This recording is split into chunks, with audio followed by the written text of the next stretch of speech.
just real quick. The 5-year leasing plan, I'm really concerned about the 5-year, it's supposed to go through 24 to 29. It's supposed to be done, I think, by next year. We should have it by this time next year. Do you know where we are on that, if it's going to get done in time? Yes, so I work on a regular basis with the Bureau of Ocean Energy Management on this issue. Because the Inflation Reduction Act includes lease sales through September. I know the Cook Inlet's been done, right? Yeah, Cook Inlet's going to happen in a couple weeks.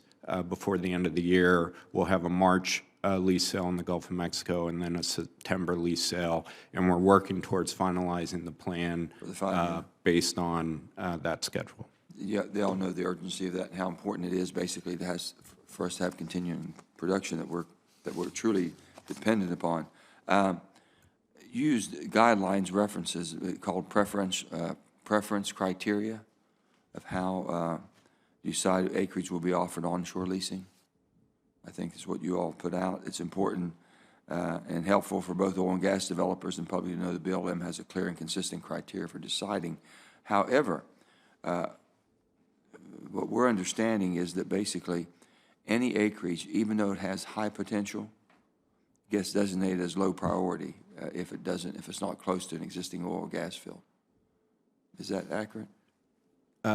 No, I think, part of what the guidance is meant to accomplish, again, is focusing on areas that can be brought into production as quickly as possible. And so part of those criteria are, the geology potential, but also proximity to infrastructure is a relevant consideration. What it says here, Thomas, says in particular, in states that all acreage will be assigned a low priority for leasing if it is not located near existing oil and gas production. That's your new guidance. Yeah, and again, setting priority around resource potential as well as proximity to infrastructure is meant to encourage focus on prospective areas. But I'm saying if we're still developing, we're still depending on so much energy coming from our federally owned lands, if you will. And if there's not, and if we don't have any more production or any more high reservoirs in areas that we've already been produced, and we've got to move from there. I guess the infrastructure being built and whatever it takes to get that to market is going to be a factor into that. But to leave it stranded is not going to be an answer either. I understand. It's a matter of priority. Yeah. Again, I think that people need to realize that the bipartisan infrastructure bill and the IRA are all in succession, a combination of one, trying to get energy security in our nation to be able to be independent and be secured. National security is based upon energy security. And for us being the superpower of the world, we're trying to use all of the above. Every administration has a different priority of how they look at energy and how we're going to be developing it. But if we're doing the best that we possibly can in the cleanest way possible, I think that that's going to be the success of what we're going to have over other countries.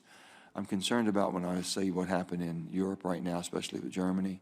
They went down that path of thinking that, well, we'll just eliminate our way to a cleaner environment. And now they're almost throwing caution to the wind on any environmental oversight because they need any form of energy they can to keep their citizens from freezing or starving or whatever. It's just awful. We can't afford to go down there. But it says, we directed the BOEM to issue the rules needed to implement programs by last month, but not even a proposed rule has been issued yet, and that's on the Offshore Environment Office of Vast Benefit CO2, the capturing of the CO2 in that. We think it has a great promise, and I don't know if it's just something that we're not going to go down. We don't think it's worthwhile, or if it's too much of a challenge. No, absolutely not. I think that is one of the more exciting provisions in the law. BOEM and BSEE are committed to that rulemaking. I think it has enormous potential, including for the Gulf of Mexico. It is a complex undertaking to reorient our programs for putting stuff in rather than taking it out. So we do intend to complete that rulemaking. With that, we're going to wrap this up, and I just want to say that all the members will have until tomorrow to offer any other questions they'd like to have in the record.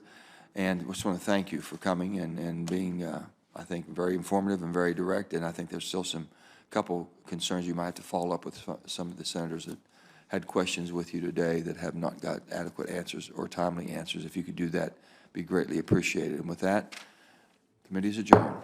Thank you, Chair.